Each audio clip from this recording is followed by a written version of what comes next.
another chapter of the story Mysterious Mrs. A.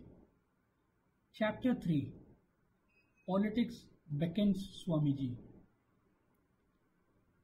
What do gurus have in common? Have you ever given a thought to this question? 1.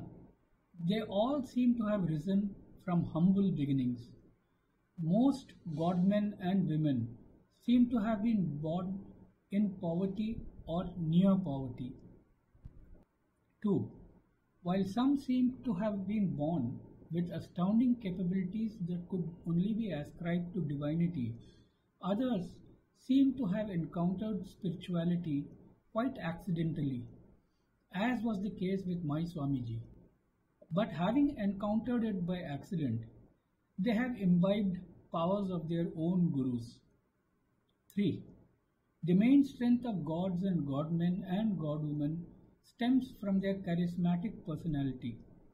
They seem to have an aura of divinity which draws people to them like moths to the flame. 4. So strong is their influence over the devotees that devotees seem to follow their gurus blindly. 5.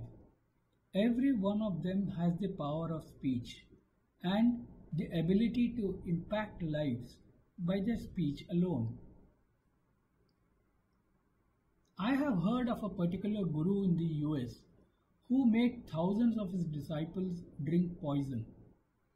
I have also heard that Osho drove herds of boys and girls to throw off their clothes and sing and dance with him naked.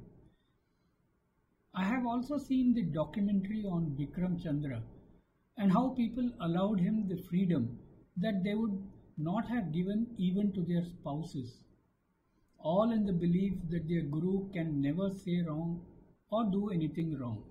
Also, there are stories of how doctors, scientists, engineers, and intellectuals give up fame and fortune for the sake of gurus and ashram. Such is the power of the guru. And where there is power, there is politics.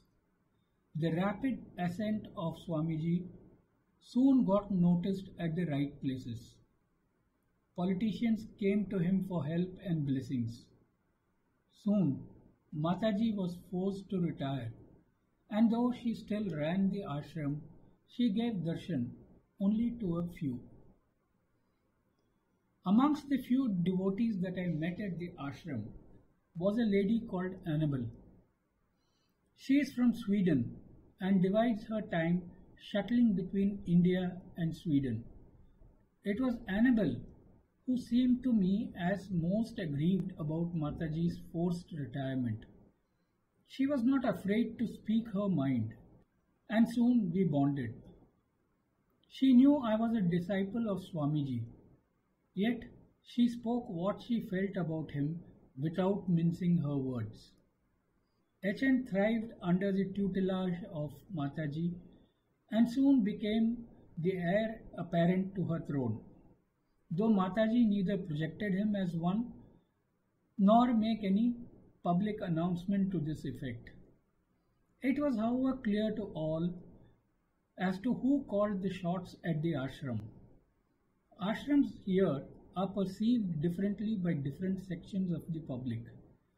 For most, it is a place to find yourself, or God, or peace of mind, or spirituality.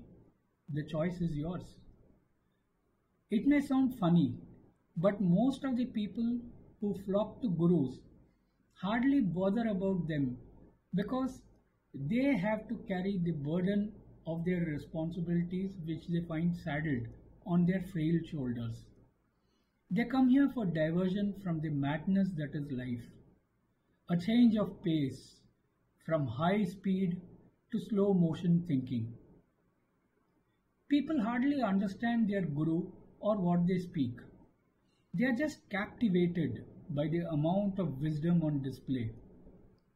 The funny, bittersweet stories from ancient texts that sadly apply to them, and the platitudes which elude them completely. They are happy to chant with their gurus or dance to his tunes. At least it is cheaper than going to any other place to unwind yourself. A select few take things seriously and read to understand their guru's thoughts and philosophy. They know that they cannot be as wise as their guru or as divine or powerful. They don't want to. There is another segment amongst the public which uses spirituality for multiple purposes and reasons. Politicians and businessmen. This group wields tremendous resources and power of their own, but lacks in public acceptance and popularity. They are mostly guilt-ridden and are always in search of ways to assuage their conscience. And they are those who have the eyes to spot opportunities wherever they see one. This above segment is quick to catch on with the trends in every space and domain, and ashrams are one such vast space they always monitor. News about HN travelled far and fast and brought in hordes of devotees to the ashram. Amongst the swelling crowds were businessmen and politicians. Soon HN became Swamiji, a name his followers bestowed upon him affectionately. Swamiji was now one of the foremost spiritual gurus who could teach a new way of life to millions.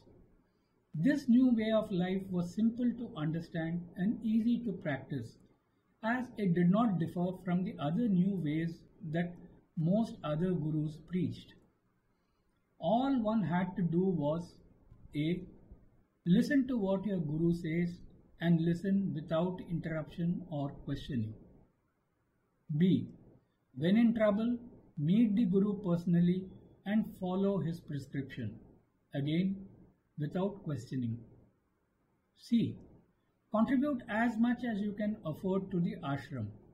The money or material that you contribute goes to the welfare schemes, schools, colleges, institutes for advanced spiritual learning and more ashrams.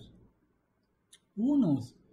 Your money may help your guru in setting up factories for manufacturing and selling products that will improve various aspects of your life. Swamiji was clearly destined for bigger things than business and spiritualism. Thanks to Mataji, who was now a virtual prisoner in a room of the ashram she had lovingly built. The right time came soon, and Swamiji was forced to make a decision with great reluctance. He would, he told a large gathering of disciples one day, enter politics. He quickly added that he was forced by the public sentiments that good people should be in the nation's governance. A good political party supported him and sponsored him, and he would finally decide only if the majority of his disciples wanted him to. What could the disciples say? They unanimously said yes. Swamiji won the election and was made a minister by the ruling party. His disciples celebrated the event with a massive show of support near the parliament when he took the oath. End of chapter 3. Till the next episode, goodbye. Happy listening. Stay tuned in.